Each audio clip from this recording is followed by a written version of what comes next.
नमस्कार दोस्तों, कैसे हैं आप लोग। दोस्तों, अगर आप भी 2027 REET mains level 2 science math की तैयारी करना चाह रहे हैं तो उससे पहले अगर आप भी पहली बार ये परीक्षा देने जा रहे हैं या फिर फ्रेशर हैं और आपको समझ नहीं आ रहा कि आप कैसे स्टार्ट करें तो ये वीडियो आपके लिए है। दोस्तों, अगर आपको सबसे पहले रीट मेंस क्लियर करने के लिए एक बात जो समझना है वो बहुत ज़रूरी है, वो ये है कि अगर आपका सब्जेक्ट कमज़ोर है, अगर आप अपने सब्जेक्ट में 90% से ज़्यादा स्कोर नहीं कर रहे हैं तो आपके सिलेक्शन लेने के चांसेस बहुत कम हो जाएंगे।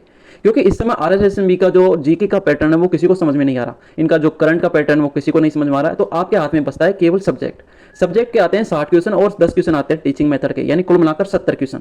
अगर आप यकीन मानिए इन 70 क्वेश्चन में से आप 57-58 से ज़्यादा स्कोर कर लेते हैं तो आपके सिलेक्शन लेने की उम्मीद और आपके सिलेक्शन लेने के चांस बहुत ज़्यादा बढ़ जाएंगे।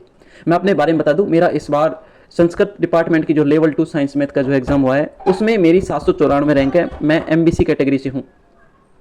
और कुछ जो इंपॉर्टेंट चीज़ है अगर आपको रीड को देखना है तो वो है कि आपको सब्जेक्ट को अच्छा करना पड़ेगा। अगर आपका सब्जेक्ट अच्छा नहीं है तो आप यकीन मानिए आप दौड़ से बाहर हो जाएंगे, लेकिन अगर आपने सब्जेक्ट अच्छा कर लिया तो आप दौड़ में बने रहेंगे। अब सवाल आता है कि सब्जेक्ट अच्छा कैसे करें। देखो, 9वीं 10वीं की जो किताब है वो उनको पढ़ना है बहुत अच्छे तरीके से।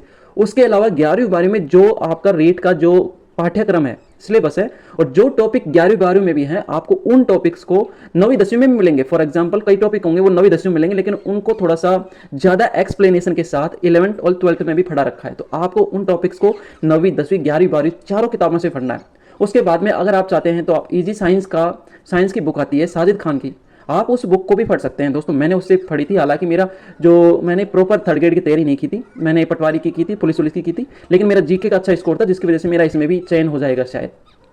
आपको सबसे पहले जो इंपॉर्टेंट चीज़ है वो है कि अगर आपका सब्जेक्ट अच्छा है तो आप सिलेक्शन की दौड़ में बहुत अच्छी से बने रहोगे। लेकिन अगर आपका गलती से सब्जेक्ट अगर ठीक से नहीं गया और आप सब्जेक्ट में ही पिछड़ गए तो आप यकीन मानिए बहुत पीछे रह जाएंगे।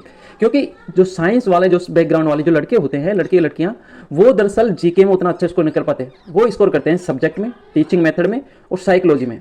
उनका जीके इतना अच्छा नहीं होता। और अगर आप भी ऐसे हैं तो जहाँ तक मेरा अंदाज होगा आपकी जीके उतनी अच्छी नहीं रही होगी। और जीके का साथ दिक्कत ये है कि जीके कहीं से भी पूछ सकता है, जीके अथा है लेकिन सब्जेक्ट अथा नहीं है। इसलिए आपको कैसे भी करके अपने सब्जेक्ट पर ध्यान देना होगा, सब्जेक्ट को अच्छे से करना होगा। और यकीन मानिए आप सब्जेक्ट मुश्किल से 2 से 3 महीने में वो सब्जेक्ट कर सकते हैं। साइंस का 2 महीने का टाइम लगेगा आपको साइंस का सब्जेक्ट करने में।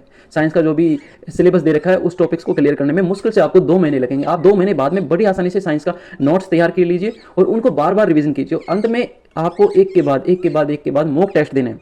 मॉक टेस्ट में शुरुआत में क्या होगा कि नंबर नहीं आएंगे, शायद यहाँ तक होगा कि आप 10 टेस्ट देंगे तो 8वें टेस्ट तक आपके उतने अच्छे नंबर नहीं आएंगे जितने आपके आने चाहिए। पर यकीन मानिए अगर आप किसी की टेस्ट सीरीज लेते हैं और अगर उस टेस्ट सीरीज की वजह से आपकी रियल एग्जाम में अगर 2 क्वेश्चन भी एक्स्ट्रा सही होते हैं तो आप यकीन मानिए ये सौदा बिल्कुल भी बुरा नहीं है।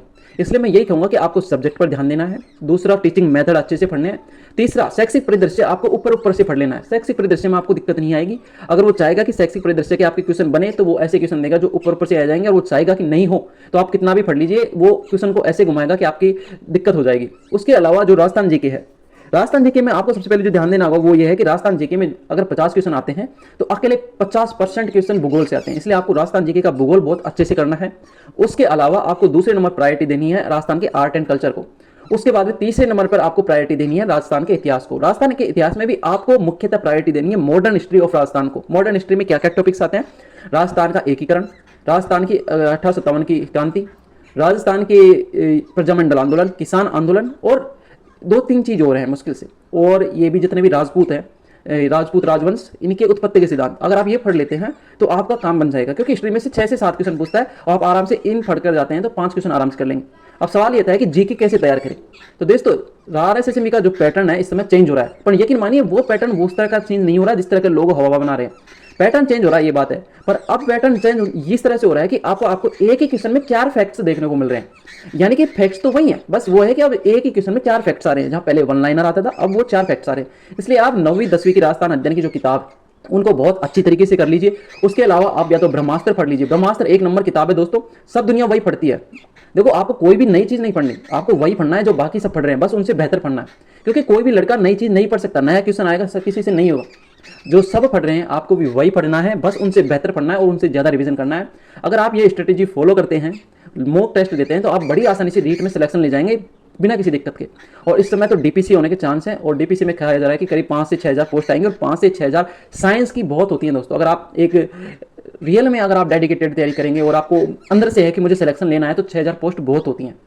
आप यकीन नहीं करेंगे, इस समय जो हमारी टाइम संस्कृत डिपार्टमेंट की थी उसमें NTSP की 970 पोस्ट थी और उनमें से काफ़ी ऐसे लड़कों ने सिलेक्शन लिया है जिनका 4th ग्रेड में भी सिलेक्शन नहीं हुआ था। फॉर एग्जाम्पल जो 5वीं रैंक है गिरिराज यादव, उन भाई साहब की 4th ग्रेड में रैंक 60,000 थी, उनका 4th ग्रेड में सिलेक्शन नहीं हुआ था लेकिन उसका 3rd ग्रेड में हो गया। इसलिए अगर आप भी एग्जाम्स को देकर परेशान हो रहे हैं, पोस्ट को देकर परेशान हो रहे हैं तो बिल्कुल मत घबराइएगा।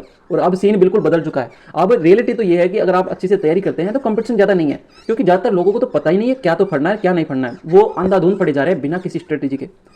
आप अगर इस स्ट्रेटेजी को फॉलो करते हैं, सब्जेक्ट मजबूत करो, राजस्थान जीके में भूगोल को प्रायोरिटी दो, 2nd नंबर पर आर्ट एंड कल्चर पढ़ो, 3रे नंबर पर मॉडर्न हिस्ट्री ऑफ राजस्थान पढ़ो, 4थे नंबर पर शैक्षिक परिदृश्य, 5वें नंबर पर टीचिंग मेथड और साइकोलॉजी। ये ऐसे सब्जेक्ट हैं 2 दिन में से आप इजीली 90% स्कोर कर सकते हैं और बहुत आसानी से, ज़्यादा गहराई में नहीं पढ़ना। तो आशा करता हूँ आपको ये वीडियो पसंद आया होगा और आपको इसी रिलेटेड और भी कुछ सवाल हैं तो आप मेरे कमेंट बॉक्स में कर दीजिए, मैं उसका जवाब देने की कोशिश करूँगा। थैंक यू, धन्यवाद। मिलते हैं नेक्स्ट वीडियो में।